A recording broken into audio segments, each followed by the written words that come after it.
The cost of a puppy. So, you got some cash, maybe from an allowance, or that money your grandma gave you for your 7th birthday. Here you go, sweetie. Woohoo! Thanks, Grandma! Whatever it is, what are you going to do with it? Spend it? Hide it away? Or maybe invest it?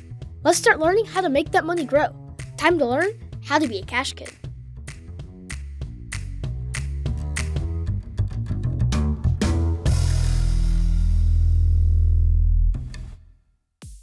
Welcome back to Season 2 of the Cash Kid Podcast. Last episode, we celebrated our 1-year anniversary mark, and now we are charging forward with more topics and skills to teach and learn. If you aren't already, be sure to follow us on Instagram and Facebook at Cash Kid Podcast. Also, head to our website and be added to our mailing list. This is a great way to be part of the Cash Kid movement, to empower the next generation to build super financial skills at a younger age. This week, our episode is the cost of a puppy. We're not going to just talk about puppies, even though that would be cute and fun. Our focus is discussing the difference between a one-time purchase and an ongoing purchase. Do you know the difference? Many times as kids, because we don't pay the bills, we might not understand this concept and have to be enlightened by an adult of the difference. But knowing what is a one-time purchase versus an ongoing purchase is a concept we need to understand, especially before we find ourselves in debt and having to sell back the things we purchased. Yep, it happens. So let's talk about it. What's considered a one-time purchase? A car or a video game? A bike or a cell phone?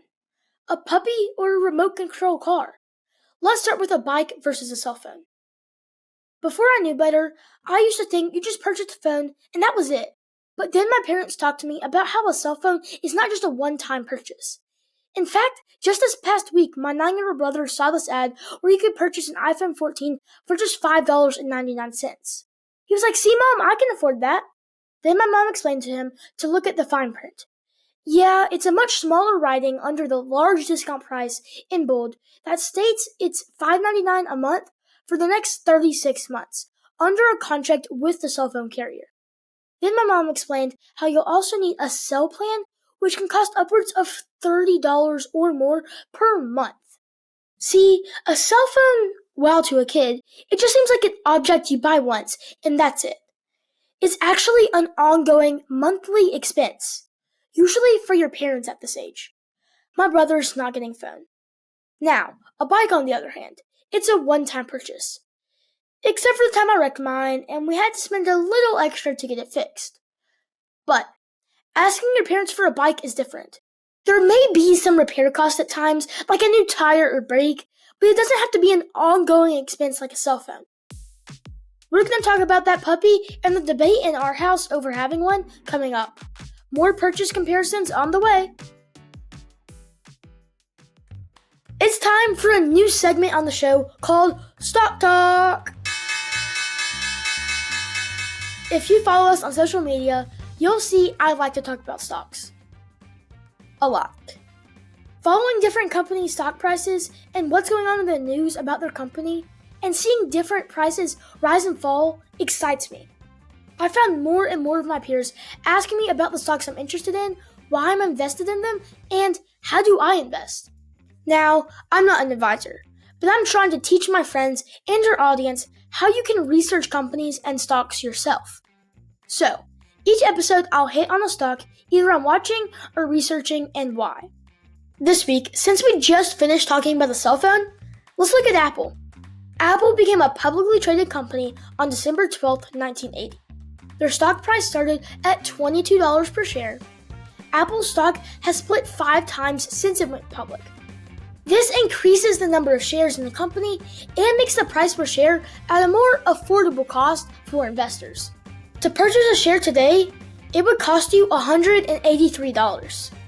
If you had purchased a share of Apple just 3 years ago at the stock price of $131, you'd be up $52 at this point. And here's your disclaimer. Keep in mind, any of the stocks I talk about are not recommendations. This is for educational purposes only to see how easy it is to look up a company, analyze where it started, and where it's going to learn how to invest wisely. Hey, Warren Buffett researched companies first. That's how he got started. So I'm following suit. Do your research and seek advice. Let's educate, research, and invest, Cash Kids. That's the Stop Talk for this week. Alright, let's talk about that puppy. So, many kids want a pet of some sort, usually a dog or a cat. But when you see an ad for free puppies, just know that's not true. Kids don't realize it, but a puppy is a huge ongoing expense. My parents got a dog right after they got married, and let's just say, this dog racked up some expenses for my parents. As a lab mix puppy, he chewed through my parents' deck so bad that they had to tear it down. Then he tore the hosepipe off the back of the house, and my parents came home to a flooded backyard. And he chewed through the lines on the air conditioner at a friend's house. He only lived 7 years, and it took 7 more years before my mom would even consider the chance of getting another pet. It was a debate for sure, as my mom knew a dog could be a big expense. My mom said we have to have a calm pet the next time around, and we found the perfect one in Emma. Another little pound puppy, mixed female puppy, and that is such a chill dog. She rarely even barks. But even a chill dog still requires ongoing expenses, like vet bills to stay up to date on shots, food, heartworm, and tick flea preventive medicines, and having to pay to board her when we go out of town and we can't bring her. My parents have told me stories of how friends of theirs in college will get a pet only to realize a few months later that they didn't think through the expense of having a pet and either had to give it away or have their parents take the pet in. We were prepared for the expense in our house, and the love of our dog is worth the expense for sure. But kids, the next time you ask for a pet, be wise and informed of the expense involved, that a puppy is an ongoing expense, not a one-time purchase or free.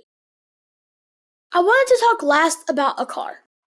I'm about 3 years from being able to drive, and owning my own car sounds so cool. But purchasing a car is kind of like a cell phone, but on a larger scale. If you don't have the cash outright to purchase a car in full, then you have to pay a monthly payment with interest usually to pay it off. Then there's gas and maintenance like oil changes twice a year, plus car insurance and license and tag fees. A car is an ongoing expense we kids need to think about and start saving money for. Many kids start having to get a job in their teens for the sole purpose of having the cash for a car. So, let's set up a budget and savings plan to work towards that. Calculate the cost of the car you want, and think about the monthly expenses related to their car.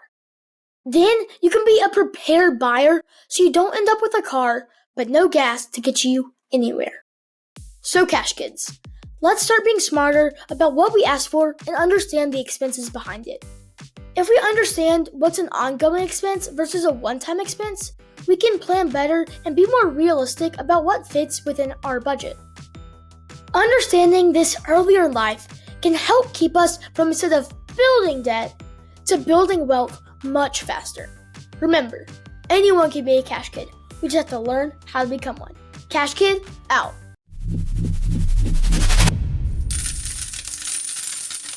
The information presented represents the views and opinions of the guest. This podcast does not intend to provide personal investment advice. This content has been made for informational and educational purposes only. To make a full and informed investment decision, we advise you to speak with a financial advisor. And for kids, definitely your parents first before investing.